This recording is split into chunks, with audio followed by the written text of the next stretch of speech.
Halo, selamat datang kembali di channel WeHub. Kali ini kita akan mereview sebuah mobil yang terbaru di segmen small SUV. Ini adalah Wuling Alphard. Seperti biasa, kita akan review bagian luarnya dulu, baru ke dalam, baru impresi berkendaranya.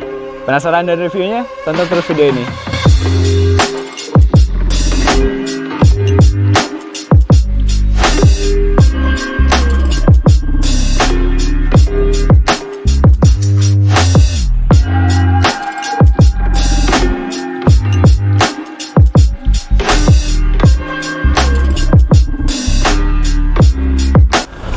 Oke, sekarang kita bahas dulu bagian samping dari Wuling Alphard ini.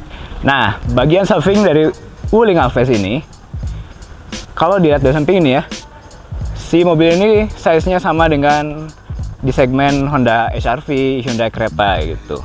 Nah, walaupun begitu, tapi harganya ini jauh lebih di bawah dari mereka gitu.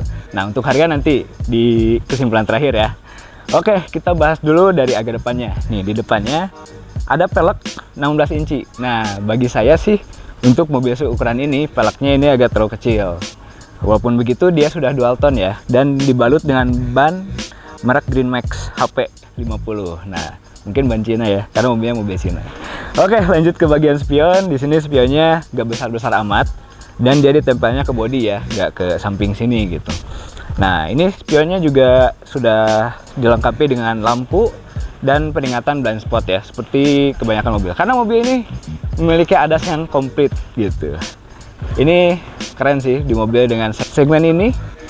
Di harga segini punya ADAS komplit itu keren. Karena ada nih yang baru, mobil baru, dia gak punya ADAS. Oke, lanjut ke bagian samping yang lainnya. Di sini sudah ada handle pintu dan di sini ada sedikit sentuhan warna chrome ya. Dan kalau diperhatikan, di sini ada tombol untuk membuka dan menutup mobil ini, untuk mengunci ya, bukan membuka, untuk mengunci dan membuka kunci dari mobil ini. Nah, di bawahnya juga ada aksen chrome sedikit, dan seperti kebanyakan SUV, dia sudah ada body cladding yang tidak sewarna body, yang dibiarkan saja warna hitam. Oke, ada beberapa sentuhan chrome. Dan kalau ke belakang sini, nah ini sebenarnya sedikit desainnya ngambil mungkin dari Lexus kali ya. Walaupun begitu, tapi ya cukup terintegrasi dengan mobil, jadi gak maksa desainnya. Saya suka. Nah, di sini ini bukan, tidak seperti Toyota Race yang waktu itu kita pernah review di sini. Nah, ini bukan jendela. Ini hanya panel plastik biasa saja. Dia warna hitam dan dia glossy gitu ya, supaya menyatu dengan depannya gitu. Jadi seakan-akan ini adalah sebuah jendela gitu. Di atasnya ada sedikit roof rail. Ini juga dari plastik. Apakah bisa dipakai? Kayaknya bisa dipakai nih, soalnya nggak ada tulisan nggak boleh dipakai gitu, jadi bisa aja dipakai. Nah, ke belakangnya ini kalau dilihat ya, depan belakang mobil ini sudah menggunakan rem cakram. Nah, rem cakram belakangnya sendiri ini juga sudah dilengkapi dengan elektronik parking brake dengan fitur auto hold. Nah, di sini ada tempat untuk mengisi bahan bakar, dan sedikit ke belakang ada sedikit lampu yang sedikit mencolok ke bagian sampingnya gitu. Oke, proporsi bagian samping ini cukup ya. Sepertinya ya ada di rentang yang desainnya oke, tapi nggak wow gitu. Tapi ya oke aja gitu. Oke, kita langsung ke belakang aja yuk. Oke, sekarang kita ke bagian belakang dari Wuling Alphard ini. Nah, di bagian belakang ini saya suka. Sukanya kenapa? Karena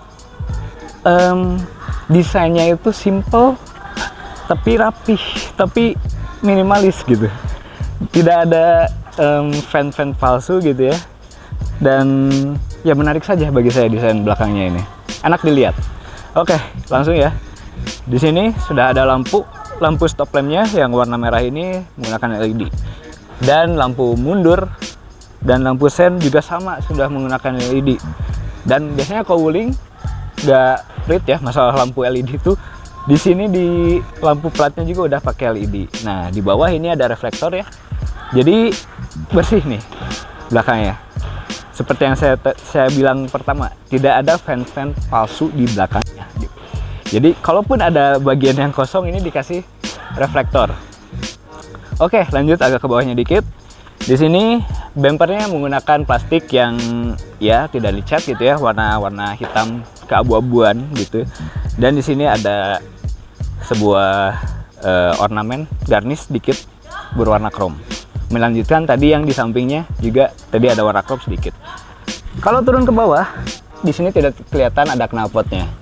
Nah, knalpotnya dia pointing ke bawah, jadi tidak keluar ke belakang gitu ya. Di sini ada logo Alphest nih. Nah, ini juga logonya, emblemnya saya suka juga nih, nggak begitu gede tapi cukup terlihat dengan jelas.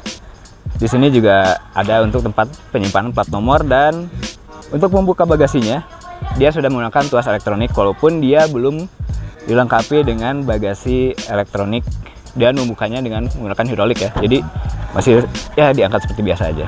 Nah, seperti itu ya. Untuk bagasinya simak terus karena nanti ya. Nah, di sebelah sini biasanya kan ada tipenya, tipe apa gitu ya. Tapi di sini nggak ada. Jadi bersih aja gitu. Sini ada wiper, washernya dari atas nih, dari sini nih, kalau nggak salah. Ya. Dan di sini ada stop lamp yang juga menggunakan LED. Di atasnya ada shark fin antena, dan mobil ini dual tone ya. Tadi dari samping juga kelihatan sedikit. Ini atasnya warna hitam, sementara bawahnya ini warna merah gitu ya. Dan merahnya I would say oke ya, walaupun nggak sebagus merahnya Mazda gitu. Tapi ini warna merahnya itu enak dilihat, kalem, nggak alay gitu ya, bisa dibilang. Nggak maksain mau kayak Ferrari gitu. Jadi ini merah agak marun dikit gitu, tergantung di mana si cahaya dapetnya gitu ya. Jadi kalau misalnya agak gelap, dia merahnya gelap banget. Kalau misalnya kena cahaya agak sedikit metalik ya, ada sedikit flake metalik di warna merah. Oke, cukup saja bagian belakang dari Wuling Alphest ini. Kita langsung ke depan aja yuk untuk melihat bagian depan dari Wuling Alphest ini. Oke, sekarang kita bakal bahas bagian depan dari Wuling Alphest ini. Nah, dari bagian depan nih, kita setim setuju nih. Tadi kita ngobrol-ngobrol dulu di belakang ya sebelum kita mulai. Ih, bagus juga ya mobilnya. Memang, saya juga kayak merasa desain dari mobil ini memang walaupun cari aman, tapi dia masih di level yang cukup bagus desainnya. Kita lihat ya di sini lampunya semua sudah menggunakan proyektor, dan untuk high beam dan low beamnya dia terpisah. Nah, saya jujur lebih suka mobil yang dilengkapi dengan proyektor ya, dibanding yang walaupun LED dia masih pakai reflektor. Pertama, biasanya sinar dari lampunya itu lebih tajam dan lebih terang biasanya, nggak ngeblur kemana-mana gitu ya. Dan ya jauh lebih rapi aja kelihatannya gitu ya kalau pakai proyektor. Nah, di sini ada DRL biasa warna putih. Kalau misalnya dia nyala lampu sennya, lampu sen dia jadi lampu sen, jadi berwarna kuning. Di bawahnya ini ada fog lamp. Nah, walaupun gitu, ini fog lampnya masih menggunakan halogen ya. Kalau di belakang tadi udah full LED, tapi ini masih halogen. Nah, kalau misalnya diganti pun sebenarnya gampang ya, pakai yang H5 biasanya kalau fog lamp itu. Oke, lanjut ke bagian grillnya. Nah, di sini grillnya cukup besar, dan ada logo Wuling pun sama cukup besar ya di sini. Nah, di belakang logo ini belum ada radarnya, walaupun mobilnya sudah ada ADAS. Nah, dan di sini yang cukup menarik ya, dia gak pakai chrome yang lurus aja gitu ya, tapi dia mengikuti tonjolan-tonjolan yang ada di grillnya, lalu dikasih chrome khusus untuk bagian yang ada logonya saja gitu ya. Nah, di bawahnya sama, di sini sedikit ada bagian bodi yang tidak dicat ya, warna hitam plastik ini, khas crossover, khas SUV lah semuanya gitu ya soalnya.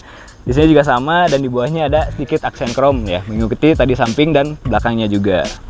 Nah, kalau lihat di atas itu ada kamera untuk sistem ADAS-nya. Nah, di sebelah sini nih. Nah, kameranya ada satu ya. Jadi sama seperti Toyota Race yang mengandalkan kamera, mobil ini pun sama mengandalkan kamera untuk sistem ADAS-nya.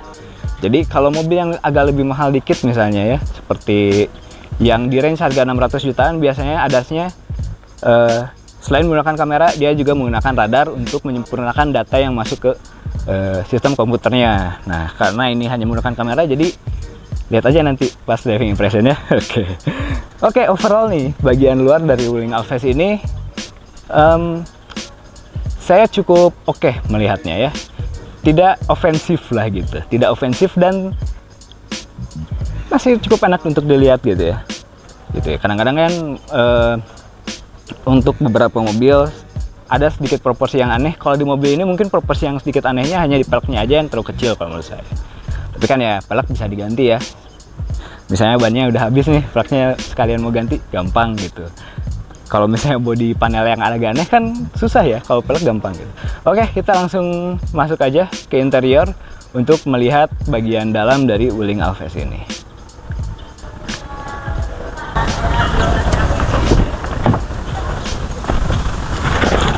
Oke, selamat datang di interior dari Wuling Alves. Nah, interior dari Wuling Alves. Nah, kita mulai dari bagian setirnya. Nah, di sini setirnya itu cukup besar untuk ukuran mobil segede gini teh. Agak dikit besar ya dia, dan digenggamnya pun enak nih. Nah, walaupun begitu, bentar ya, kita lihat nih apakah dia sudah bisa tilt dan teleskopik atau masih tilt doang. Nah, dia bisa tilt dan sayangnya tidak bisa teleskopik.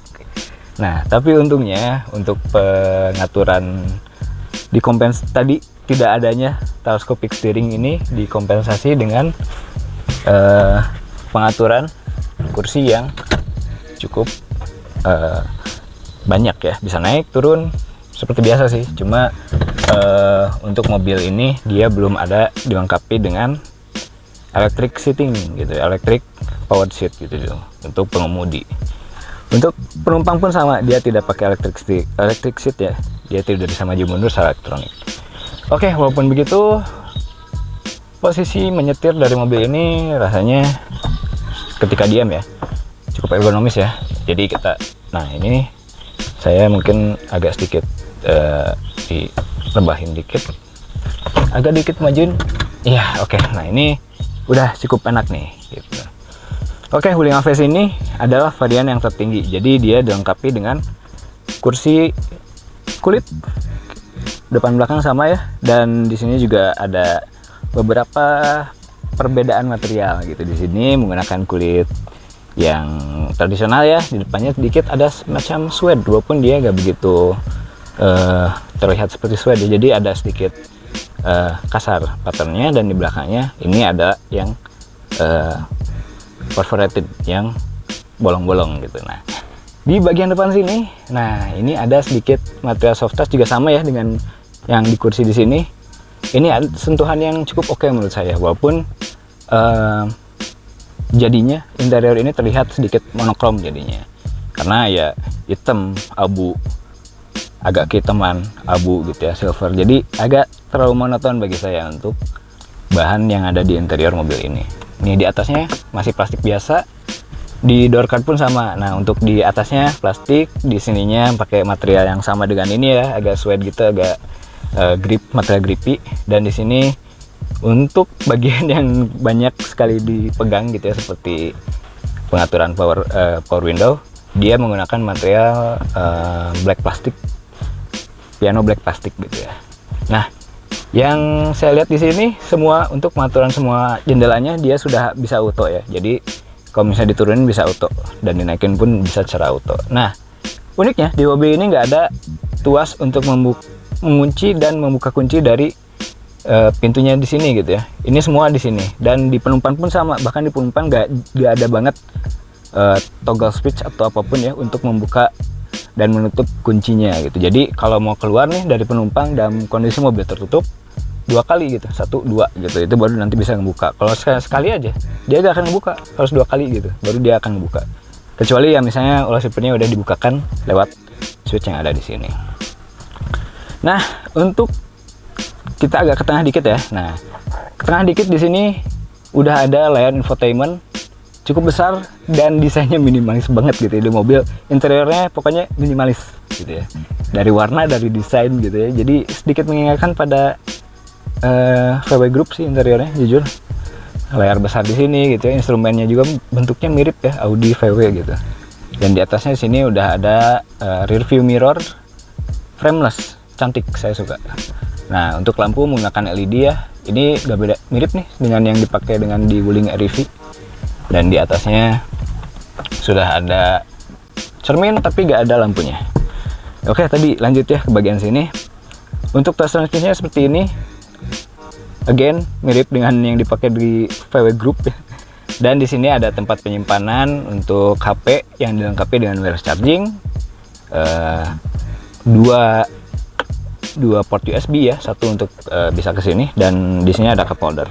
Di sini pun untuk tuas transmisinya sudah dilengkapi dengan sport mode dan S mode, dan di sekitarnya ini ada aksen warna silver dan ada tulisan Wuling di depannya ini. Ini keren sih, saya suka.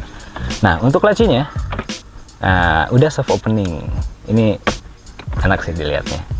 Dan di sini ada sedikit tempat untuk menyimpan kartu tol, misalnya e-money ya, atau apapun di sini, atau name tag pun bisa sepertinya di sini. Dan di sini ada tuas parking brake elektronik dan sudah ada auto hold. Nah, di sini ada penyimpanan juga. Nah, nggak begitu gede sih, cuma cukup dalam. Ini segini ya, setengah saya segini. Dan di sini ada port 12 volt 120 watt dan nggak ada port USB. Nah, ini ada kabel USB ya. Jadi ini bisa dipakai dengan armrest. Nah, ini tingginya agak beda sedikit, tapi ini agak lebih tinggi, sementara yang di door trim itu agak lebih rendah. Nah, di sini kalau lihat di door trim ya, di sini ada speaker grill di bawahnya, dan di sini ada untuk tweeternya. Oke, kita lihat dulu ya untuk infotainmentnya, dia ada apa aja nih. Oh, key not found. Oh, di sana kuncinya. Nanti aja kali ya, sambil driving impression aja. Oke, untuk bagian depan sih cukup ergonomis. Nah, saya mau cerita sekarang bagian belakang. Nah, bagian belakang ini untuk tinggi saya yang cukup, ya nggak average lah Indonesia ya, dia cukup luas untuk headroom dan legroom. Untuk headroom cukup luas, walaupun dia sudah ada nih sunroof, karena ini paling tertinggi. Walaupun sekarang cuaca lagi panas-panasnya, jadi lebih baik ditutup aja nih sunroofnya gitu, kecuali kalau malam. Kalau malam kayaknya lumayan enak nih ada sunroofnya. Nih di belakang juga sudah ada ventilasi AC, sudah ada port USB, tapi sayangnya di belakang itu tidak ada cup holder di tengah. Dan sebenarnya di belakang bisa mengakomodasi 3 orang, walaupun itu dia tidak ada headrest untuk penumpang tengahnya, walaupun dia sudah ada seatbelt 3 titik untuk penumpang tengahnya. Untuk bagasi pun dia cukup luas ya. Untuk peralatan kami semuanya bisa masuk dengan leluasa, koper pun bisa masuk dengan leluasa juga ya. Dia mungkin ada di tengah-tengah, tidak yang paling luas juga, tapi tidak yang paling sempit juga gitu untuk mobil ini. Oke, itu dia impresi interior dari Wuling Alves ini. Sekarang kita jalan aja yuk untuk mengetahui gimana sih rasanya mengendarai mobil Wuling Alves ini. Yuk. Selamat datang di impresi berkendara dari Wuling Alves ini. Nah, oke. Saya mau admit ya, pertama, dulu waktu Wuling pertama kali masuk ke Indonesia, jujur saja saya agak begitu expect bahwa mobilnya bakal oke lah. Karena ada beberapa pabrikan mobil Cina dulu ya, yang pernah sempat masuk ke Indonesia dan meramaikan juga ya beberapa segmen mobil di Indonesia ini. Nah, waktu itu ya secara kualitas rasanya ya masih kalah jauh lah dibanding pabrikan Jepang atau misalnya Korea bahkan. Nah, tapi fast forwarding ke pertengahan 2010-an, pertengahan 2015-an lah ya, Wuling masuk membawa Convero nih. Mereka membawa Convero dan tanggapan dari para reviewer, daripada pengguna juga positif nih. Dan tren positif itu dilanjutkan ke Wuling Alves ini. Nah, Wuling at this point ya, ketika mereka mendatangkan Alves ini ke Indonesia sudah lumayan berpengalaman untuk memasarkan mobilnya di Indonesia. Nah, mereka kan sudah ada line-up-nya cukup banyak ya.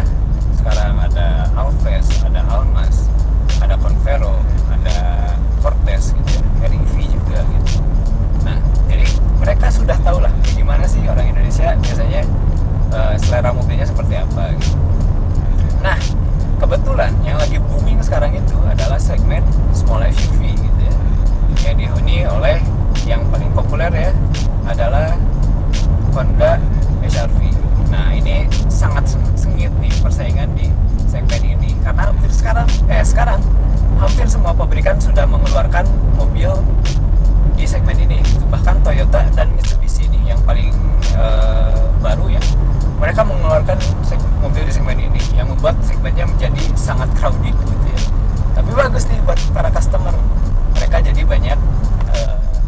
choice, banyak pilihan untuk membeli mobil di segmen ini. Oke, langsung ke mobilnya ya. Tadi sedikit introduction. Pertama kali masuk nih mobil ini, saya sebagai penumpang dulu. Nah, sebagai penumpang rasanya sih sangat wow banget. Apalagi di sektor kaki-kaki dan kedepan kabin. Suara motor pun ini sedikit sekali masuk. Tadi ada motor di samping, tapi ya knalpotnya standar dan tidak kedengaran suara apapun masuk ke sini. Suara motornya nggak kedengaran sekali. Jadi kalau misalnya saya nggak aware gitu ya, saya nggak akan tahu ada motor di samping mobil ini gitu ya. Tapi Anda harus tetap aware dan selalu mengecek spion kiri kanan dan atas ini. Oke, kedepannya sangat oke. Yang kedua adalah suspensi ini. Nah, suspensi mobil ini dibanding dengan race yang sebelumnya pernah saya review juga, bahkan race ini sebenarnya di segmen yang di bawah ini ya sebenarnya, tapi harganya sama by the way. Ini lebih empuk dan jauh lebih nyaman dibanding suspensinya dari race. Ini jauh lebih refine ya, jadi dia nggak terlalu banyak goyang. Dan ketika kita misalnya berkendara di jalan yang kondisinya tidak bagus, misalnya banyak tambalan, itu teredam dengan baik gitu. Bahkan ketika kena rambas seperti aja, dia rasanya solid gitu, tidak mantul-mantul gitu ya, dan tidak keras juga gitu. Ini sih rasa suspensi mobil 400 juta ke atas sih kalau menurut saya ya, jika dibanding dengan mobil ya 400 juta ke atas gitu. Nah, tapi suspensi yang empuk ini tidak berpengaruh terlalu signifikan terhadap handling dari mobil ini. Jadi handling dari mobil ini tetap enak dipakai untuk belok-belok. Nah, tapi ini kelemahan dari mobil ini dari segi enjoyment berkendara ya, atau dari segi feel berkendaranya adalah steeringnya. Nah, ini steeringnya jujur memang sangat ringan ya, tapi tidak ada feedbacknya sama sekali gitu ke pengemudi. Jadi benar-benar mati aja ini, gak ada feedbacknya. Tapi at least sih dia self-centering sendiri ya. Dia walaupun ketika lurus dia langsung berat ke tengah sendiri gitu. Posisi tidur ya. Nah, suspensinya gak keras sama sekali ya, jadi gitu. Jadi kelebihan dari mobil ini terus yang paling kuat di suspensinya.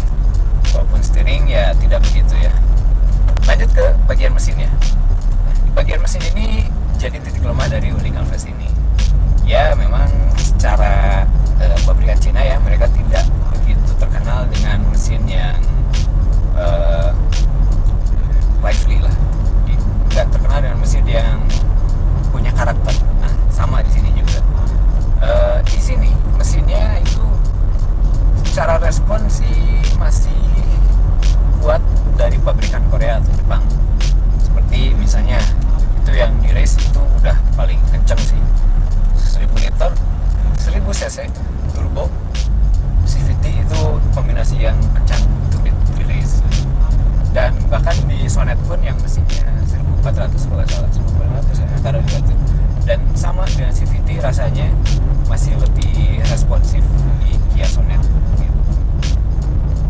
Jadi mesin bukan hal yang menonjol ya mobil ini, apalagi secara efisiensi juga tidak begitu baik ya untuk mesin 1500 cc ketika kita misalnya berjalan di kota misalnya seperti itu. Tapi setelah keluar kota nih dengan kecepatan konstan, dia fuel cost-nya jadi lumayan bagus dibanding ketika macet-macetan di dalam kota. Nah, itu dari feel berkendaranya. Nah, feel interiornya sendiri nih ya, ketika jalan gini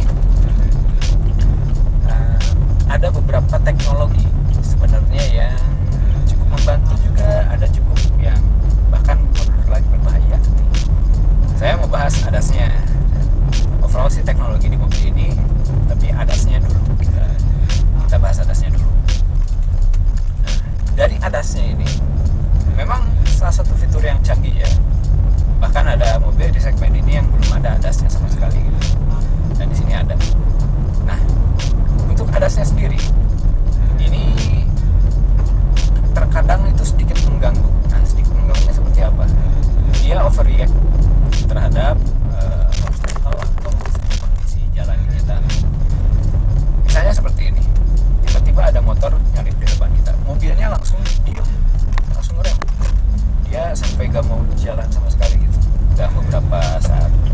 Bahkan seperti ini saja, misalnya ada kita lagi di belokan nih, dan di pinggir jalannya ada orang, mobil itu bakal keren gitu, jadi itu berbahaya gitu. Mungkin harus di fine tune lagi nih ini untuk sistem ADAS-nya. Nah, ketika di jalan tol pun sistem ADAS-nya belum se-refine yang ada di TSS Toyota, bahkan ya apalagi ya Volvo kan gitu ya, yang pernah saya coba di mobilnya gitu. Jadi masih butuh banyak penyesuaian di sistem ADAS-nya ini gitu di mobil ini. Dan karena mungkin ini kali ya, karena dia hanya based on kamera saja dan tidak ada radarnya, jadi mungkin sedikit data yang masuk ke komputer ADAS-nya itu tidak sebagus ketika mobilnya dilengkapi dengan radar mungkin. Jadi bahkan sama pemakainya, owner mobil ini sampai dimatikan saja gitu ADAS-ADAS-nya dan misal beberapa fitur safety lainnya gitu. Karena ya semengganggu itu gitu fitur safety-nya. Nah, lanjut ke teknologi yang lainnya. Nah, untuk infotainment systemnya. Di infotainment system mobil ini menggunakan layar yang cukup besar ya, walaupun ya besarnya juga sama-sama besar gitu, tapi at least ini layarnya besar dan dilihatnya pun HD gitu ya, dia agak resolusinya bagus lah gitu. Nah, layar ini atau sistem infotainment ini secara fitur sih gak begitu banyak ya, jadi hanya ada Bluetooth, radio, dan beberapa menu untuk mengontrol tadi teknologi yang ada di mobil ini seperti voice command dan yang lain-lainnya. Nah, belum ada Apple CarPlay dan Android Auto di mobil ini sejauh yang saya pakai ya gitu. Jadi oke lah sih untuk di mobil ini untuk sistem infotainmentnya, dan navigasinya pun tadi cukup bagus ya, dia cukup responsif terhadap dan cukup akurat juga gitu.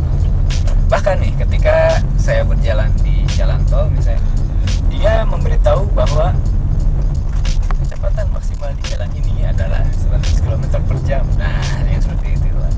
Dan ketika kita masuk nih ke dalam mobil ini, ada welcome sound yang bisa dikustomisasi gitu, misalnya selamat datang Dilan gitu. Nah, bisa seperti itu gitu di mobil ini. Jadi ya ada fitur-fitur kecil yang rasanya membuat mobil ini jauh lebih value for money gitu dibanding kompetitornya. Walaupun ya memang fitur kecil ya, tapi attention to detail lah bagus. Nah, oke, tadi udah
nggak beda jauh sama mobil yang ada di segmen Toyota Race gitu, yang lebih kecilnya lagi.